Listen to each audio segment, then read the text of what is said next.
दोस्तों नमस्कार, मैं हूं करतार सिंह और आप देख रहे हैं अपना प्रसिद्ध चैनल मेरे टिप्स। जैसा कि मैं आप लोगों को पहले भी कई बार डॉक्टर आशीष अशोक जी से मिलवा चुका हूं और आज हम फिर डॉक्टर आशीष अशोक जी से बात करेंगे, लेकिन आज से हम एक नई सीरीज शुरू करने जा रहे हैं और इस सीरीज में हम पशुओं की भिन्न भिन्न बीमारियों से संबंधित बातों का अध्ययन करेंगे, उनके बारे में जानेंगे और उनका इलाज, इन सब चीज़ों के बारे में हम डॉक्टर आशीष अशोक जी से आज बात करने वाले हैं। और आज के इस कार्यक्रम में स्वागत है डॉक्टर आशीष अशोक जी आपका। डॉक्टर साहब नमस्कार। नमस्कार करतार जी।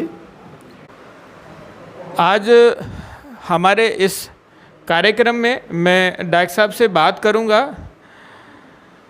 मैस्टाइटिस के बारे में। थनैला एक ऐसा रोग है जिसमें हमारे पशुओं को बहुत ज़्यादा नुकसान पहुंचता है और इस बीमारी के बारे में मैं डॉक्टर आशीष अशोक जी से जानकारी चाहूँगा। अपने पशुपालकों को आप इसके बारे में क्या बताना चाहेंगे? धन्यवाद करतार जी। आपने जो एक समस्या जो किसानों से संबंधित जो बीमारी है हमारे पशुओं में, मैस्टाइटिस, ये बहुत अच्छा एक जो टॉपिक है ये हमारे पशुपालक भाइयों के लिए लिया है। तो उसके बारे में मैं ये बताना चाहूँगा कि जो मैस्टाइटिस है इसी को हम हिंदी में थनैला रोग भी कहते हैं। और आजकल का जो परिवेश है हमारा ग्रामीण क्षेत्र में, जिसकी आमदनी का जरिया हमारे किसानों का जो पशुपालन होता है, उसमें ये जो रोग है थनैला, ये काफ़ी नुकसान साबित हो रहा है हमारे किसान भाइयों के लिए। तो इसी के उसमें मैं आज आपको इससे संबंधित जो भी कैसे थनैला होता है, कैसे इससे बचाव कर सकते हैं, इसकी क्या क्या सावधानियां हो सकती है, इसका क्या क्या ट्रीटमेंट हो सकता है, इसको मैं धीरे धीरे आपको संक्षेप में बताता जाऊंगा। सबसे पहले मैं जानना चाहूँगा सर, मैस्टाइटिस किन कारणों से होता है और इसके पशुपालक को क्या नुकसान होते हैं, हमारे पशु को क्या नुकसान होता है, क्या लक्षण होते हैं, मैं सबसे पहले ये जानना चाहूँगा। करतार जी, जो मैस्टाइटिस बीमारी होती है ये कई तरह के अलग अलग जो बैक्टीरिया होती है उनकी वजह से होती है। जैसे कि स्टेफाइलोकोकस है, स्ट्रेप्टोकोकस है, स्यूडोमोनास से भी होती है। क्योंकि ये एक बहुत ही टेक्निकल बिंदु होता है कि इसको कैसे पहचानें। तो हमारे ग्रामीण भाई क्योंकि इतना टेक्निकल नहीं होते हैं, तो मैं उस पर्पस में नहीं जाना चाहूँगा कि स्टेफाइलो से कैसे पहचानोगे, लेकिन मैं सिर्फ एक जनरल आपको बताता जाऊँगा कि इसको आप कैसे पहचानेंगे। सर्वप्रथम आपने देखा होगा, आपने शाम को दूध काढ़ा, सुबह आपका थन है थोड़ा मोटा, जिसमें स्वेलिंग भी बोली जाती है, स्वेलिंग आपको दिखी, फिर भी हमारे पशुपालक भाई हैं थोड़ा ध्यान नहीं देते हैं और उस पर अपनी तरफ से थोड़ा बहुत जो भी उन्हें जानकारी होती है वो दवाई का यूज कर लेते हैं और दूध को निकालते रहते हैं। वही चीज़ शाम तक जाती है तो उसमें से दूध की क्वालिटी भी गिरने लगती है, उसमें दूध का फटापन, ये सब रेशे भी आने लगते हैं। तो उसमें फिर रेडनेस भी कभी कभी थन में बढ़ने लगती है। फिर भी उचित ट्रीटमेंट नहीं मिलता है रेडनेस के बाद, फिर उसमें मवाद भी पड़ने लगता है। कभी कभी ऊपर रेडनेस इतनी हो जाती है, उस पे से खाल जो होती है उसकी खाल भी उस पे चटक के हटने लगती है और किसान उसका दूध काटता रहता है, क्योंकि अंगूठी से वो दबाते हैं उस थन को दूध निकालने के लिए, तो उसको खाल भी वहाँ से हट जाती है। तो कभी कभी वहाँ पे घाव भी बन जाता है जो बहुत पेनफुल हो जाता है और वो उस थनैला केस को और बिगाड़ देता है। तो इस तरह के कई लक्षण होते हैं। तो ये कुछ लक्षण होते हैं: दूध का फटा हुआ आना, स्वेलिंग हो जाना, रेडनेस हो जाना, आपके दूसरे थनों से उसका इन्लार्जमेंट ज़्यादा हो जाना, तो ड्रॉप आपके मिल्क में जो प्रोडक्शन है अचानक कम हो जाना, तो आपके दूध का कलर चेंज हो जाना। तो ये कई तरह के लक्षण होते हैं, इनको ज़रूर पशुपालक भाई हमारे दूध काटते समय ज़रूर देखें। ये तो प्रारंभिक लक्षण हो गए और मेरा जो दूसरा सवाल है, मैस्टाइटिस से बचाव हम कैसे करें? देखिए, एक जनरल सबसे पहले मैं बताना चाहूँगा मैस्टाइटिस को, क्योंकि बड़ा कॉमन रोग होता जा रहा है मैस्टाइटिस, और इसको हम थोड़ी सी सावधानियों के साथ इसको हम काफ़ी कुछ काबू में कर सकते हैं। जैसे कि आप कभी भी हम अपने जानवरों के दूध जब निकालने बैठते हैं तो बहुत से लोग क्या करते हैं, अपने हाथों को नहीं धोते हैं। प्लस जहाँ हमारे जानवर बनते हैं वहाँ हम कोई भी एंटीसेप्टिक या डिसइंफेक्टेंट कोई भी छिड़काव नहीं करते हैं जी। है ना। कभी कभी हमने तो देखा है जानवर, बरसात के दिनों में तो देखा है कि जानवर का पूरा बैली रीजन जो पीछा होता है आपके कीचड़ में ही डूबा रहता है, जिससे इन्फेक्शन के सबसे ज़्यादा बहुत डर रहता है। बहुत से लोग जानवरों को बहुत ही गैप कर करके नहलाते हैं जानवरों को, जिससे कि क्योंकि थन एक ऐसी जगह पे है हमारे पशु के होते हैं कि वो जब भी बैठता है, अगर आपने नीचे जरा भी कोई चटाई या जो उसका आजकल गद्दा आते हैं पशुओं के वो नहीं बिछा हुआ है तो डायरेक्ट आपके इन्फेक्शन में ही कांटेक्ट रहता है उसका थन। तो हमेशा डर बना रहता है कहीं कोई ना कोई इन्फेक्शन ना हो जाए। इसके अलावा जब आप थन काटते हैं, काटने के बाद लोग बाग क्या करते हैं मैं बताना चाहूँगा कि जैसे कि चारा है, मेरा जो अब तक का करियर रहा है उसमें मैं हमेशा पशुपालकों को ये बताता हूँ कि हमेशा सुबह का जब आप दूध निकालें या शाम का भी निकालें तो जो चारा है उसको चारे को सुबह का दूध निकालने से पहले रोक दें। वो ऐसे टाइम पे चारा दें जब दूध निकालने के बाद चारा डालें, जिससे कि क्या होता है आपने जैसे दूध निकाला और चारा आप पहले डाल चुके हैं तो वो क्या है तुरंत बैठता जानवर बैठ जाता है। और जो जिसकी टीट मसल्स होती हैं, टीट कैनाल स्फिंक्टर जो होती है जी। तो वो हमेशा कुछ देर के लिए खुली होती है, उसमें ड्रॉपिंग होती रहती है उसके मिल्क की। आपने कभी भी देखा होगा दूध काटने के बाद उसमें ड्रॉप टपक जाती रहती है। तो वो अगर आपने उसको चारा वारा पहले ही दे दिया है तो वो तुरंत फिर आराम की अवस्था में नीचे उसी समय बैठता है। तो जो उसके नीचे जो गंदगी है तो वो ड्रॉपलेट्स होती है, उसके टच में आपकी मिट्टी है या जो भी वहाँ गोबर है वो हमेशा टच में आने की संभावना हमेशा बनी रहती है, जिससे इन्फेक्शन उसमें प्रवेश करने की हमेशा डर बना रहता है। तो सबसे पहले बचाव में ये भी कहूँगा कि हमेशा कोशिश करें कि जैसे दूध निकालने के बाद उसका चारा डालो, जिससे कि वो उस समय चारा खाएगा और वो टाइम हमारा जो उसकी स्फिंक्टर मसल्स वाला बंद होने का है वो अपना बंद हो जाएगा और ड्रॉपलेट्स वाला भी बंद हो जाएगा उसका, तो वो इन्फेक्शन के चांस वहाँ कम बने रहेंगे। प्लस दूध धोने के बाद उसको हो सके तो कोई एंटीसेप्टिक आप रखते हैं या कुछ है, नहीं तो एक बहुत ही सस्ता क्या कहते हैं आपका पोटेशियम परमैंगनेट का सॉल्यूशन आता है, उसको लाल दवाई भी बोलते हैं। उसको भी अगर आप घर में रखोगे तो उसको आप मुश्किल से उसके दो पार्टिकल्स लेके अगर डाल दोगे तो उससे वो काफ़ी मात्रा में लाल कलर हो जाता है उससे जी। तो उससे उसको हमेशा धो दें, काटने के बाद भी काटने से पहले भी करने, दोनों बहुत अच्छा रहेगा। कोई इन्फेक्शन है आपका उससे दूर रहेगा। प्लस अपने आप को आपको सफाई रखनी है। प्लस कोई भी इन्फेक्टेड आपका दूसरा भी जानवर है वहाँ पे मैस्टाइटिस का या किसी और का भी है तो कोशिश करें वो उसके बगल में ना बांधें उसको। हाँ, उसको अलग बांधे उस पशु को जो पहले से इन्फेक्टेड है। यस बिल्कुल, जो पहले से है उसको हमेशा कोशिश करें अच्छे स्वस्थ जानवर से दूर बांधें उसको। प्लस जहाँ वो उसको खाने का जो बर्तन है वो हमेशा स्वच्छ होने चाहिए, उनको भी पोटेशियम परमैंगनेट डाल के मैं तो कह रहा हूँ उसमें डाल के धोने के बाद चारा डालना चाहिए।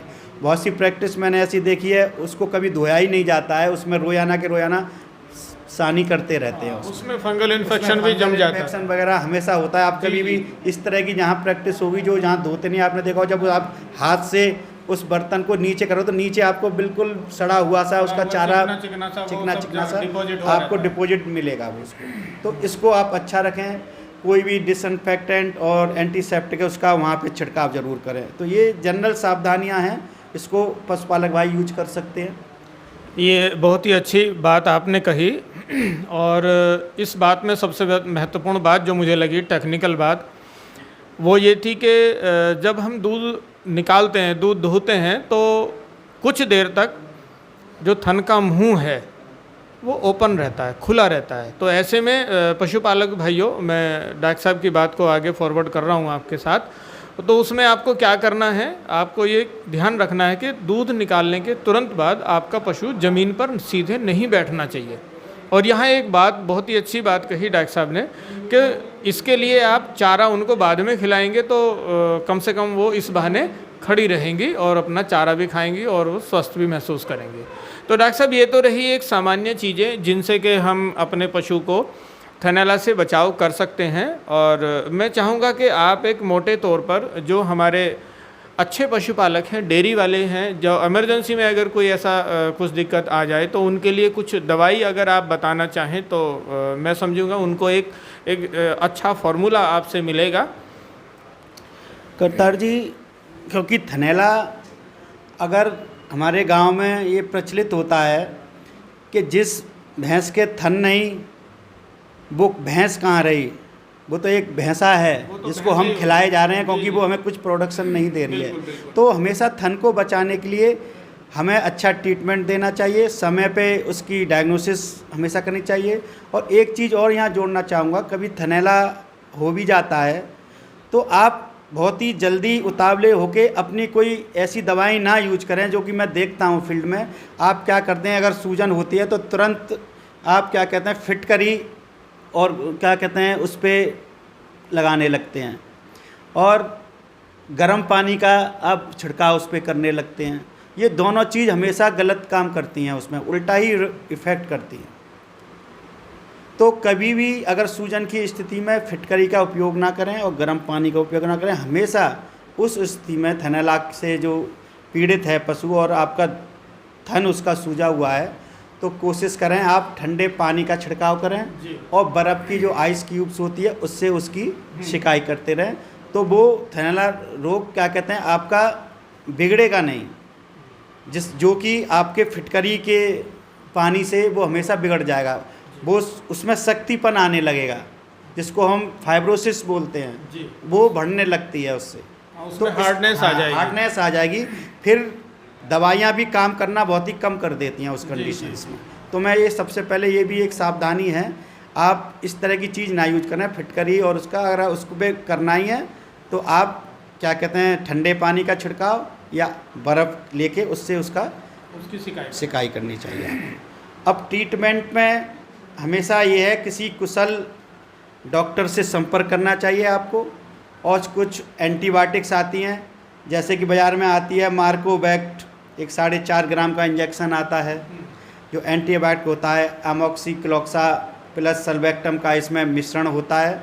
तो ये आपका स्टेफाइलो और स्ट्रेप्टोकोकस के द्वारा अगर आपका थनैला रोग होगा तो उसमें बहुत जल्दी काम करता है इसमें। और उसी के क्रम में आपका एक जो पाउडर आता है, कई तरह के अलग अलग आते हैं, लेकिन अभी मुझे जो याद आ रहा है वो एक जियोलैक्ट करके आता है 60 ग्राम का, जिसमें कि कई तरह की दूध की को जो अच्छा करने की क्वालिटी जो साल्ट होते हैं वो उसमें होते हैं, पीएच को बैलेंस करने में। हाँ जो आते हैं, क्योंकि टेक्निकल मैं इसलिए बता रहा हूँ कि किसान भाइयों को उन सब चीज़ों की ज़्यादा जानकारी होती नहीं। सही बात। तो एक ये 60 ग्राम का पाउडर आता है जियोलैक्ट, इसको आप दे सकते हैं, एक सुबह शाम दे सकते हैं 60 ग्राम का आप, नहीं तो कम से कम एक तो दिन में आप दे ही दें। हाँ, एंटीबायोटिक के बाद मान लो आपने सुबह एक टाइम एंटीबायोटिक मार्कोवैक्ट लगाई है, तो उसके सपोर्टिव में शाम को आप जायरोफ्लॉक्स करके एक 1.5 ग्राम की गोली आती है जिसमें एंड्रोफ्लॉक्सा होता है, उसको आप दे सकते हैं शाम को। और लगातार उसका आप रोज़ाना 1 गोली शाम को या 2 गोली, वो आपके पशु के वेट के ऊपर है कितना वेट है। तो अगर आपका 4 से 5 कुंटल का तो आप 3 ग्राम भी दे सकते हैं उसको, और छोटा है आपका 1-1.5 कुंटल में है तो आप 1 गोली आप सुबह शाम दे सकते हैं। प्लस आपको यही ठंडे पानी से उसका छिड़काव करना चाहिए। और जो सावधानियां मैंने पहले बताई थी वो सावधानियां घर में रखनी चाहिए। हमेशा पक्का जो कोई आपका जिसमें पक्के में बांध रहे हो तो कोशिश करो वहाँ बिछावन कुछ ज़रूर बिछाएं, जो आजकल गद्दे भी आते हैं, पैड भी आते हैं जानवरों के नीचे बिछाने वाले, क्योंकि बहुत से रोग उस वजह से भी होते हैं मैस्टाइटिस के, क्योंकि वो पक्के में बैठता है तो कभी कभी उस ईंट का कोई उभार या कोई कंकड़ या कोई वो आता है थन के नीचे आ जाता है करतार जी, तो उस वजह से भी उसमें कभी घाव भी बन सकता है, अंदर से नस को भी ब्रेक कर सकता है। तो ये सावधानियाँ हमेशा रखनी चाहिए, क्योंकि हमारा थन है तो दूध है तो हमारा पशुपालक है। तो मैं चाहूँगा कि जो उपरोक्त चीज़ें मैंने सावधानी में, ट्रीटमेंट में और ये क्या होता है, इन सबको किसान भाई ज़रूर अपने संज्ञान में लें और इनको अपने दिमाग में रखें, इन चीज़ों को अप्लाई करें अपने पशुपालन पे और उससे मैस्टाइटिस का रोग जिससे कि कम से कम हो, जिससे कि उनकी आमदनी अच्छी हो और उनकी आमदनी बनी रहे। जैसा कि अभी आपने सुना, बहुत ही अच्छी जानकारी हमें अभी डॉक्टर साहब ने दी है। और विस्तार से यदि आप अपने किसी पशु को थनैला से संबंधित कोई भी बीमारी यदि है, आप जानना चाहते हैं, तो मैं डॉक्टर साहब का नंबर नीचे लिंक में दे दूंगा। आप वहां से डॉक्टर साहब को दिन में बात कर सकते हैं, शाम 6-7 बजे तक, और अपने पशु से संबंधित कोई भी जानकारी आप डॉक्टर साहब से ले सकते हैं। और जहाँ तक मैं समझता हूँ, मेरे सभी पशुपालक भाइयों को बहुत ही अच्छी जानकारी आज हमारे बीच डॉक्टर आशीष जी ने दी है। और यदि आपको ये वीडियो पसंद है तो इसे लाइक करें और चैनल को सब्सक्राइब करें, क्योंकि ये वीडियो कहीं ना कहीं किसी न किसी का लिए ज़रूर लाभकारी सिद्ध होगा, ऐसी मुझे पूरी उम्मीद है। मिलते हैं अपने नए वीडियो में, तब तक के लिए स्वस्थ रहिए। नमस्कार।